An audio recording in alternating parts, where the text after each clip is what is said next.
We're going to do a quick overview of this Sears Silvertone T2 Eqyptian Radio, which was made in 1937-38. We'll talk about a little bit of history around it, but I want to just show you around the radio first. I haven't done anything to it yet. I haven't gone into it. I haven't looked under the chassis.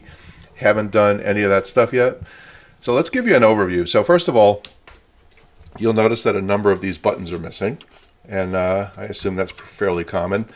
And these are all the presets. Now, when you push one of these things, there's a motor inside that turns the dial. So pretty innovative for that time.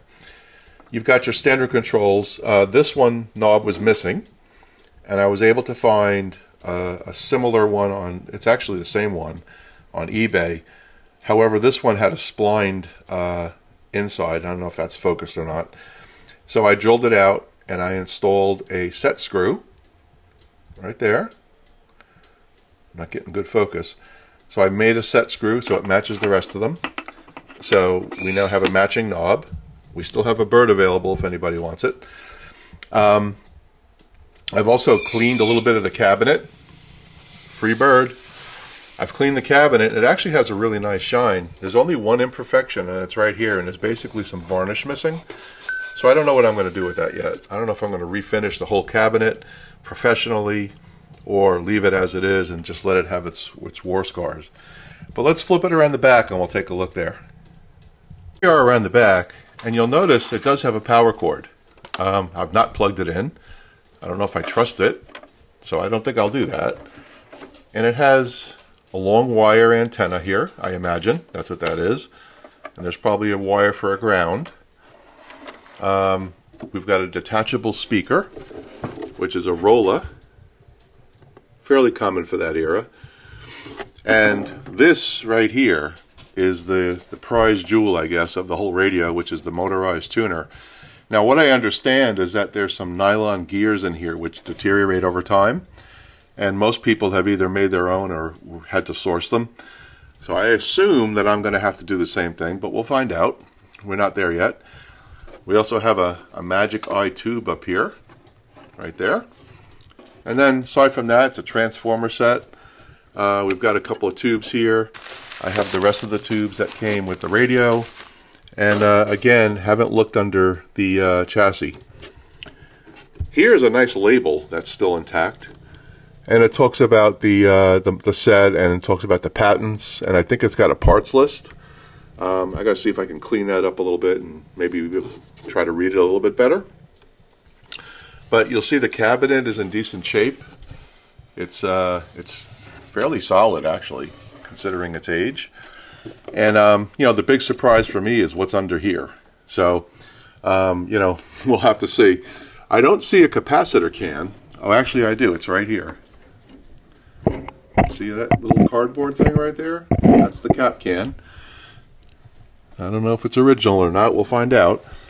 So that's going to be what we do. So let's talk about how we're going to restore this thing. So first thing we're going to do, obviously, is we're going to remove it from the cabinet. We're going to take a look underneath, and we're going to try to understand how this whole mechanism works. It looks like there's a whole board back there that all this motor is attached to. Going to need to figure out how to get all that out. Doesn't look like it's too hard. Looks like there's a couple of screws holding that in. And then we're going to decide how we recap it. So I can simply put in those yellow caps, that you can buy today from Sal's Capacitor or someone else, or I can try to restuff the wax caps that I hope are in there. If they are, great. I may attempt to try to keep this thing as pristine and original as possible, but we'll make that determination when we take it out of the chassis. And then there's a couple of other things that I've done that I'm going to prepare for when I start putting it back together. So let me show you what that is. All right, so the first thing I'm going to show you here, these are the push buttons that I showed you on the front that were missing. There's a gentleman by the name of Mark Palmquist who makes reproduction buttons, and I've already gotten them. And you'll see them here. He does a really good job, and there's brass around them. And he's got call letters in there for what it may have looked like when it was new. So we've already got that taken care of.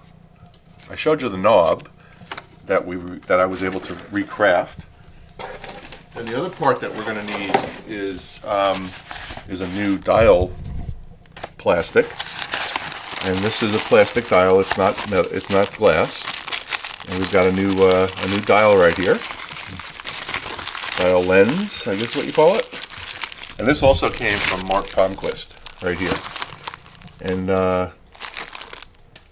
really, really cool. So, you know, if you have one of these radios, Mark Palmquist, I'll put his name right up there, is the person that you need to reach out to and try to get some parts.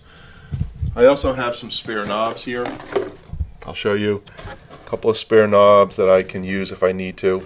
I don't think I'll need them, but they're available, and they're the same exact knobs that are on the unit. So anyway, what's our next step? Our next step in the next video is going to be to take this thing out of the chassis and take a peek underneath. So that's what we're going to do next.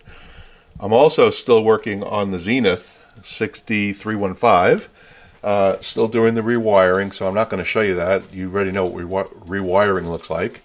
And once I get that wiring done, I'll bring you back and show you what that looks like as well.